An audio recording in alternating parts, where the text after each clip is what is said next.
Perjanjian kemitraan strategis dan komprehensif menjadi buah tangan pertemuan Presiden Rusia Vladimir Putin dan pimpinan Korea Utara Kim Jong-un.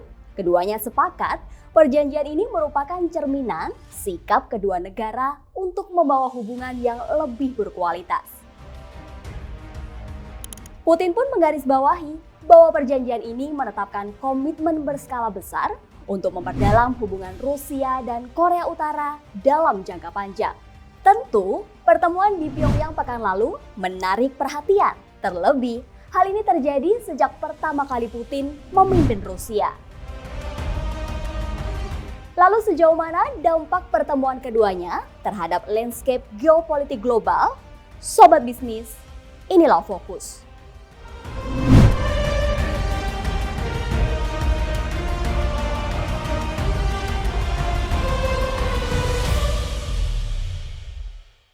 Sulit dihindari kalau pertemuan Putin dan Kim Jong-un tidak dicermati serius oleh aliansi Barat.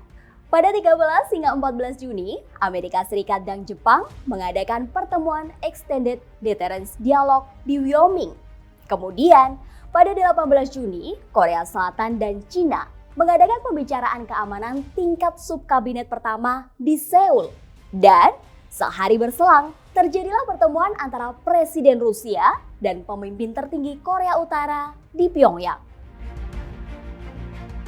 Kalau ditelusuri lebih jauh, pertemuan keduanya juga dilakukan setelah kelompok G7 mengadakan pertemuan di Italia. Tentu, salah satu pembahasan utamanya adalah terkait dukungan G7 terhadap Ukraina. Ada kesan Rusia ingin memberikan simbol bahwa meskipun terisolir dari Barat, pihaknya tetap mendapatkan dukungan internasional. Sejumlah dokumen penting disepakati oleh kedua negara, menggantikan beberapa perjanjian sebelumnya yang meliputi bidang militer, keamanan, politik, dan ekonomi. Kesepakatan itu juga mencerminkan perubahan signifikan landscape geopolitik dan hubungan bilateral antara Rusia dan Korea Utara. Kim mengatakan perjanjian ini bersifat cinta damai dan defensif, serta akan mempercepat pembentukan dunia yang multipolar. Presiden Rusia Vladimir Putin menyatakan perjanjian kemitraan komprehensif yang ditandatangani hari ini mencakup antara lain bantuan timbal balik jika terjadi agresi terhadap salah satu pihak dalam perjanjian ini. Di sisi lain, pertemuan dua pimpinan negara tersebut mendapat respon negatif dari Amerika Serikat dan sekutunya. Amerika Serikat bahkan menyuarakan kekhawatirannya tentang hubungan Rusia dan Korea Utara yang semakin hangat. What we are concerned about, Trevor, is the deepening relationship between these two countries. Not just because of the impacts it's going to have on the Ukrainian people, because we know North Korean ballistic missiles are still being used to hit Ukrainian targets, but because there could be some reciprocity here that could affect security on the Korean Peninsula. Sementara itu, Beijing tampak berhati-hati mengomentari hubungan bilateral kedua negara.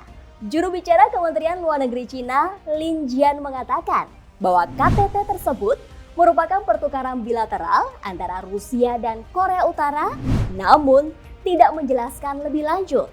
Lain halnya dengan NATO. Aliansi politik dan keamanan ini merespon negatif pertemuan itu dan khawatir Rusia akan mendukung program rudal serta nuklir Korea Utara. Menanggapi respon tersebut, Putin pun secara tegas menekankan bahwa untuk meraih kemenangan dari Ukraina, Rusia tidak perlu menggunakan senjata nuklir. Artinya, status perang tidak akan berubah menjadi perang nuklir.